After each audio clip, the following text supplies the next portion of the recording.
அஸ்ஸலாமு அலைக்கும் வரஹ்மத்துல்லாஹி வபரகாத்துஹு. வஸ்ஸலாத்து வஸ்ஸலாமு அலா ரசூலில் கரீம் அம்மாபாத். நான் உங்கள் முன்னாடி கொஞ்சம் பகிர்ந்து கொள்ளணும்னு ஆசைப்படுறது, ஒவ்வொரு மனுஷங்களுக்கும் போயிட்டு வரணும்னு கனவா இருக்கக்கூடிய கஅபாவை பற்றி தான்.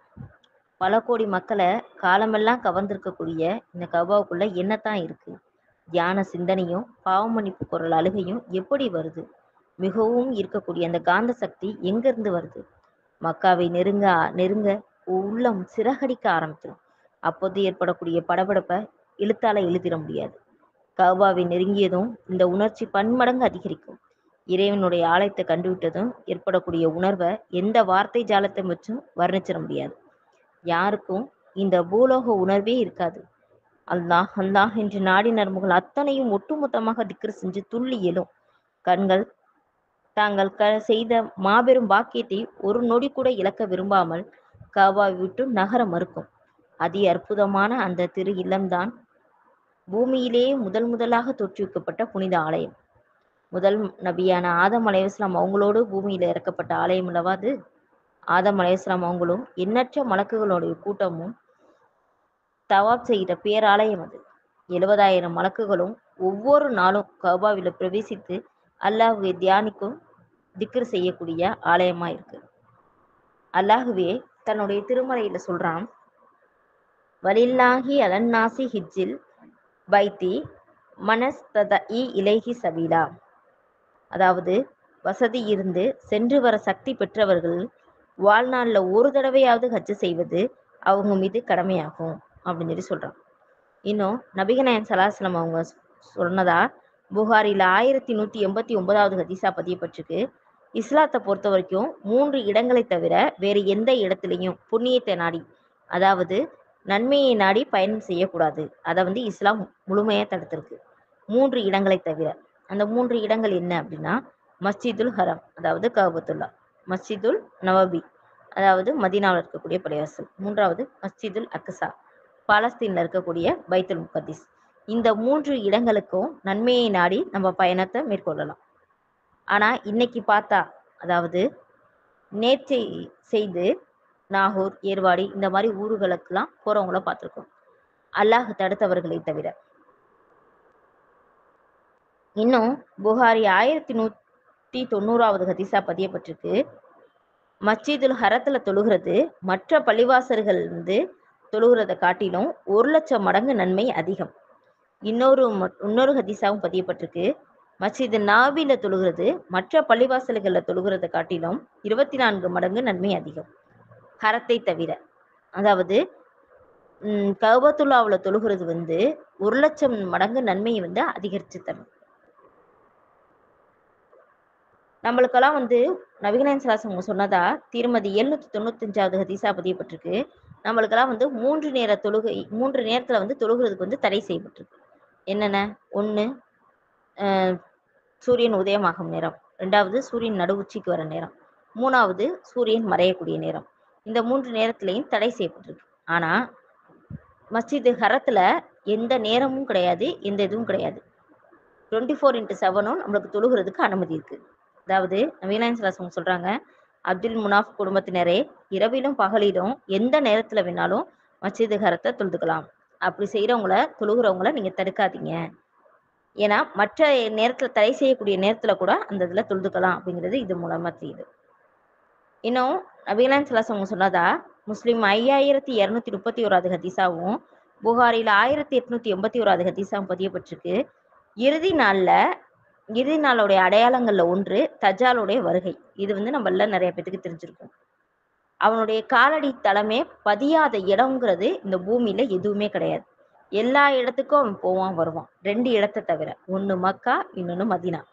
இந்த 2 இடத்துக்கும் அவன் போகணும்னு முற்படும் போது மலக்குகள் ஒவ்வொரு வாசல்ல நின்றும் அவனை தடுத்துருவாங்க. அவனால போக முடியாது. அவ்வளவு சிறப்பு இந்த கஅபத்துல்லாவுக்கு இருக்கு. எந்த அளவுக்குன்னா, கியாமத்து நாள் வர்ற வரைக்கும் இந்த கஅபாவுல ஹஜ்ஜு உம்ரா செய்யப்பட்டுக்கிட்டே தான் இருக்கும். என்னைக்கு ஹஜ்ஜு செய்யப்படவில்லையோ அதற்கு அப்புறம் தான் மறுமை நாள்னு ஒன்று வரும்.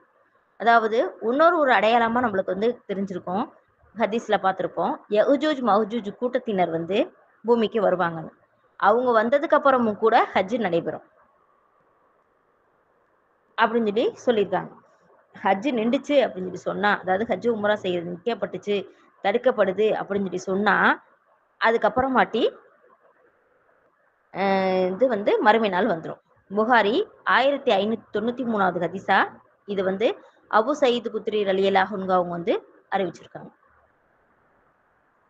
இவ்வளவு சிறப்பு வந்து இருக்கக்கூடிய இந்த கஅபாவை, பேரழகு வாய்ந்த இந்த கஅபாவை வந்து நம்ம பேரளவுல மட்டும் தெரிஞ்சு வச்சிருந்தாலோ, இல்ல அது ஒரு 2 வாட்டி பார்த்துட்டு வந்திருந்தாலோ, அது மூலியமா திருப்தி கொண்டிருந்தாலோ போதுமா?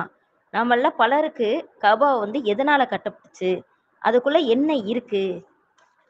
வெளியில எப்படி இருக்கும்? அப்படிங்கிற பல விஷயம் தெரியாம தான் நம்மலாம் வாழ்ந்துகிட்டு இருக்கோம். தெரிஞ்சுக்கவும் முயற்சிக்கிட்டதில்ல. இன்னைக்கு வந்து பார்ப்போம். அப்துல்லாஹ் இப்னு அல் ஜுஹைர் அவர்களால 13ஆம் நூற்றாண்டுல எழுப்பப்பட்ட 3 பெரிய மரத்தூண்கள் வந்து பாழ்படாமல் இன்னும் இருக்கு. அப்படிங்கிற விவரம் நம்மள பலருக்கு தெரியாது.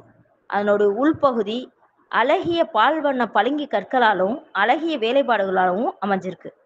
ஹிஜ்ரி 1290வது ஆண்டுல மன்னர் சுல்தான் அப்துல் அஜீஸ் அவங்களோட ஆட்சியில பசுமை கலந்த ரோஜாவுடைய செந்நிறம் அப்படிங்கிற புதுமையான வண்ணத்துல அந்த உயர் ரக அழகிய பட்டு சிலையால கௌபாவுடைய 4 புற உச்சுவர்களும் மேற்கூரையும் போத்தப்பட்டிருக்கு. லாயிலாக இல்லலா முகமது ரசூலுல்லா அப்படின்னு எழுதப்பட்ட அந்த திரை வந்து 715 ஆண்டுகளாக அங்கே இருக்கு. மற்றொரு கரும்பட்டால ஆன அழகிய திரைச்சீலை ஒன்று தங்கத்தினாலும் வெள்ளியாலும் அலங்கரிக்கப்பட்டு பிரதான கதவை வந்து அலங்கரிக்குது. இந்த 3 தூண்களுக்கு இடையில ஏராளமான எழில் விளக்குகளும் பளிச்சுன்னு இருக்கு. குறுகலாக இருக்கக்கூடிய உத்தரத்திலிருந்து இந்த தங்க வெள்ளி விளக்குகளும் பண்டைய கால சிப்பிகளும் அதெல்லாம் வந்து தொங்க விடப்பட்டிருக்கு. இதுக்குன்னு வந்து திருப்பணி நடக்குது. அதாவது அதை சுத்தம் செய்யற பணி வந்து ஒவ்வொரு வருடத்திலையும் 2 முறை நடைபெறுது. என்னன்னா, ஒன்று துல்ஹஜ் மாதத்திலையும், இன்னொன்று ரமலானுக்கு முன்னாடியும். இதை பார்க்கறதுக்கு இந்த கல்வி தூய்மைப்படுத்துற அந்த நிகழ்ச்சியை காண்றதுக்கு மன்னர்களும் இளவரசர்களும் அமைச்சர்களும் நீதிபதிகளும் உயர் அதிகாரிகளும் எல்லாருமே வர்றாங்க. அவங்க வந்து எங்க அவங்க வந்து அங்க வந்து ஜம்ஜம் நீரை வச்சு அந்த ஃபுல் இதையுமே வந்து கஅபாவுடைய உட்புறத்தை கழுவி விட்டு உயர் ரக வாசனை திரவங்களை பயன்படுத்தி நறுமணப்படுத்துறாங்க. இன்றைக்கு வரைக்கும் அந்த முறை வந்து கடைபிடிக்கப்படுது. உலகத்திலேயே தன் வசம் வந்து கவர்ந்திருக்கக்கூடிய இந்த கஅபாவுடைய ஆலயத்தினுடைய உயரம் வந்து 15 மீட்டர், மேற்கு புறம் 11 மீட்டர் நீளம் இருக்கு. கிழக்கு புறம் அதாவது கதவு இருக்கிற பகுதியில 11 மீட்டர் வந்து இருக்கு. சிரியன் பக்கம் அந்த நாட்டினுடைய பக்கத்தினுடைய பகுதி வந்து 10 மீட்டர் நீளமா இருக்கு. யமன் பகுதிக்கு 10.11 மீட்டர் நீளம் உள்ளதா இருக்கு. இந்த புனித ஆலயத்தை வந்து இறை தூதர் முகமது நபி ஸல்லல்லாஹு அலைஹி வஸல்லம் அவங்க வந்து கழுவிட வந்து பணிந்த போது, அதாவது அவங்க வந்து கழுவுறதுக்கு முற்பட்ட போது முஸ்லிம்கள் வந்து ஜம்ஜம் தண்ணியை கொண்டு உட்புறத்தையும் வெளிப்புறத்தையும் சுத்தப்படுத்தினாங்க. ஒரு சிறு பகுதி கூட கழுவப்படாம இருந்ததுல அவங்க ஆரம்பிச்சது இன்னைக்கு வரைக்கும் அது தொடர்ந்துகிட்டே தான் இருக்கு. நம்மளாம் நினைச்சிட்டு இருப்போம், நம்ம பார்க்கக்கூடிய அந்த கருப்பு கலர் இதுதான் வந்து கஅபாவுடைய நிறம் அப்படின்ட்டு. கஅபாங்கிறது ஒரு எக்ஸாம்பிளுக்கு சொல்லணும் அப்படின்னா 10க்கு 10 உள்ள ஒரு ரூம் தான். அதுக்கு மேல போர்த்தப்பட்ட இதுகளை வந்து அவ்வளவு ஒரு கவர்ச்சி மிக ஒரு இதா இருக்கு. அதுல வந்து என்னென்ன எழுதியிருக்கோம் அப்படின்னா, லா இலாஹ இல்லல்லாஹ் முஹம்மது ரசூலுல்லாஹ்னும் அல்லாஹ் ஜல்லா ஜலாலஹு சுபஹானல்லாஹி வ பிஹம்திஹி சுபஹானல்லாஹில் அலீம் யா ஹன்னா யா மன்னா. இந்த மாதிரி வாசகங்கள் தங்கத்தினாலும் ஆன நூலால அதுல வந்து எம்ப்ராய்டரி செய்யப்பட்டிருக்கு. நம்மலாம் வந்து ஒரு துணின்னு சொல்லி சொல்லுவோம், கருப்பு கலர் துணியில போட்டிருப்பாங்க அப்படின்னு. ஆனா அதுக்கு பேர் வந்து ஒரு கிஸ்வான்னு சொல்லுவாங்க. இந்த கிஸ்வாவை தயாரிக்க ஏறத்தாழ 15 கிலோ தங்க நூலும் 700 கிலோ உயர்தக பட்டு நூலும் தேவைப்படுது. இந்த இந்த நிகழ்ச்சி என்னைக்கு நடைபெறுதுன்னா, துல்ஹஜ் மாதம் 10வது நாள் அன்னைக்கு அந்த கிஸ்வா அந்த ஃபுல் திரையுமே வந்து எடுத்துட்டு துல்ஹஜுடைய 10வது நாள் அன்னைக்கு திரும்ப வந்து மறுபடியும் அணிவிப்பாங்க. பல கோடி மக்கள்ல காலமெல்லாம் கவர்ந்திருக்கக்கூடிய அந்த கஅபாவுக்குள்ள என்னதான் இருக்கு அப்படின்னா, ஒண்ணு மட்டும் உறுதி, கஅபாவுக்குள்ள ஒண்ணுமே இல்லை. 4 சுவர்களும் ஒரு அறை தான். எப்படி இருக்குமோ 4 சுவர்கள் வச்ச ஒரு அறை, ஒரு ரூம் எப்படி இருக்குமோ அப்படிதான் இருக்கும். ஓரிரை கொள்கையை நிலைநாட்டிய இப்ராஹிம் அலைஹிஸ்ஸலாம் அவங்களால அது கட்டப்பட்டுச்சு.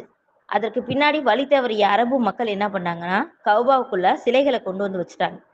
ஏகத்துவத்தை மறந்து திரிஞ்ச காட்டு அரபிகளை வந்து தன் வசம் இழுத்த நபிகள் பெருமானா ஸல்லல்லாஹு அலைஹி வஸல்லம் வந்து தனி ஒருவராக இருந்து அல்லாஹ்வின் துணையோட அத்தனை சிலைகளையும் அப்புறப்படுத்தின அந்த நாள்ல இருந்து இன்னைக்கு வரைக்கும் கபாவுக்குள்ள எதுவுமே வைக்கப்படல. இந்த இறையிலத்தை நோக்கி தான் நம்மளோட ஐவேளை தொழுகையும் பாங்கு அழைப்பும் இறந்தவர்களோட முகத்துடைய திசையுமே வந்து அமையுது. அதிசயம் உலகத்துல இருக்க அனைத்து பொருட்களும் உள்ள அணுக்களை நோக்குனோம்னா எலக்ட்ரான் மற்றும் நுண்ணிய பாகங்கள் கரு அப்படிங்கிற ஒரு மைய பகுதி வந்து இருக்கும். அதாவது ஒவ்வொரு இதுக்கும் வந்து நம்ம அறிவியல் சார்ந்தபடி பார்த்தோம் அப்படின்னா எலக்ட்ரான் நியூட்ரானால அமைஞ்சது தான். அதுக்கு எல்லாத்துக்கும் ஒரு கடிகாரம் வந்து சுற்றிய திசையில தான் எல்லாமே சுற்றி வருது. ஆனா இந்த பூமி வந்து கடிகாரத்தினுடைய திசையிலேயே சுற்றிக்கிட்டு இருக்கப்ப நம்ம கௌபாவில் மட்டும் எப்படி சுற்றுறோம்னா கடிகாரத்தை வந்து எதிர் திசையில சுற்றுறோம். அதாவது கௌபாவை வந்து மையமாக வச்சு ஹஜ்ஜில் வந்து நம்ம என்ன செய்யறோம்னா கௌபா கடிகார எதிர் திசையில இருந்து தவாப் சுற்றி வர்றோம். பூமி, சந்திரன், நட்சத்திரம், அண்டகோளம் அனைத்தையும் தவாப் வந்து எப்படி செய்யும்னா கடிகார திசையில தான் சுற்றுது. நம்மளுடைய கவனம் வந்து வேற பக்கம் திரும்பக்கூடாதுங்கிறதுக்காக அல்லாஹ் வந்து தன்னுடைய வீட்டில் வந்து இறை இல்லத்தை வந்து எப்படி செஞ்சிருக்கான் அப்படின்னா நம்ம காட்டியிருக்க ஒரே திசை என்னன்னா கடிகாரத்தினுடைய எதிர் திசை. அதாவது சொல்லுவாங்க ஆன்டி கிளாக் வைஸ், அந்த வரிசையில தான் நம்ம வந்து சுற்றிக்கிட்டு இருக்கோம். இதுவுமே பல பேருக்கு தெரியாது. இன்னைக்கு வந்து அறிவியல் இதுல கண்டுபிடிச்சிருக்காங்க என்னன்னா கௌபாவில் ஒரு குறிப்பிட்ட அளவுக்கு வரைக்கும் விமானங்கள் வந்து போகாது. அதனுடைய இதில் வந்து நியூட்ரான் எலக்ட்ரான் இதில் வந்து நியூட்ரல் ஆகி அது வந்து போகாமல் இருக்குது. காரணம் என்ன அப்படின்னு சொல்லி சொன்னால் அது வந்து பூமியோட மைய பகுதியில் இந்த கௌபத்துல்லா இருக்குது. இந்த கௌபாவுக்கு அழிவே கிடையாது. பல முறை ஆதம் அலைஹிஸ்ஸலாம் அவங்க காலத்துலேருந்தும் கௌபா இருந்துச்சு. அதுக்கப்புறம் நூஹ் அலைஹிஸ்ஸலாம் அவங்க காலத்தில் வந்து வெள்ளத்தில் அடிச்சிட்டு போயிடுச்சு. திரும்ப இப்ராஹிம் அலைஹிஸ்ஸலாம் அவங்க காலத்தில் கட்டப்பட்டுச்சு. இந்த மாதிரி எத்தனையோ நெருப்பு, வெள்ளம் போன்றவற்றால் பாதிக்கப்பட்டாலும் நபி ஆதம் அலைஹிஸ்ஸலாம் அவங்களது காலத்திலேருந்து இன்னைக்கு வரைக்கும் 12 முறை புதுப்பிக்கப்பட்டிருக்கு. இந்த புனித வீட்டை சுற்றி வரையறுக்கப்பட்ட எல்லை வந்து சுமார் 12 மைல்கள் வரைக்கும் இருக்கு. இந்த பாதுகாக்கப்பட்ட பகுதியில முஸ்லிம் இல்லாத மற்றவர்களுக்கு இங்க வந்து அனுமதி கிடையாது. இந்த புனித ஆலயத்தை வந்து ஒரு குறிப்பிட்ட தூரம், அதாவது 12 மைல் தூரங்களுக்கு கடந்து தான் அவங்களால போக முடியும். அந்த இறையில இருக்கக்கூடிய அந்த எல்லைக்குள்ள மாற்று சகோதரர்களுக்கு அனுமதி கிடையாது. இவ்வளவு சிறப்புக்குரிய இந்த கஹ்பாவை வந்து காணாமல் இருக்கக்கூடிய ஒவ்வொரு முஸ்லிம்களுக்கும் அந்த பாக்கியத்தை அல்லாஹ் வழங்கிடுவானாக. உங்களையும் என்னையும் இன்று ஒன்று சேர்த்தது போல நாளை மறுமையிலும் ஜன்னத்துல் ஃபிர்தௌஸ் எனும் உயர்ந்த சொர்க்கத்தில் ஒன்று சேர்ப்பானாக என்று துவா செய்தவளாக என் உரையை நிறைவு செய்கிறேன். வாஹி தஹ்வானா அல்ஹம்துலில்லாஹி ரப்பில் ஆலமீன். அஸ்ஸலாமு அலைக்கும் வரஹ்மத்துல்லாஹி வபரகாத்துஹு.